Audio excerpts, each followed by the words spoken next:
Uy, gising! Aba, anong finanting hire? Aba, hindi naman siya. Tinayop pa tangang ngayon. Ay, mawawala na akong free now. Ay talaga, pag tayo inabangga, ay hindi ka na makakaramdam na patay ka na. Kasi tingnan mo itsura mo. Talaga, uy, gising! Ay, sus, Ginoo. Ito ang mahirap sa isang painante kapag natulog na hindi na nagigising. Ay nako, unang-una siya ang kawawa kapag nagkaroon ng aberya.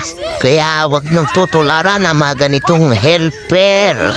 Kaya iwas tayo sa anuman na aksidente. Pag ganito ang painante mo, nako, kawawa naman. Kawawa naman ang driver, kawawa naman siya. Pag nagkaroon ng aberya, paktay ka, bata ka. Diba? Kahit anong gising ko, hindi siya nagigising. Tuwang nakanga, pag may pumasok yun na daga sa iyong bibig, siguradong magigising ka, mabubulunan ka niya.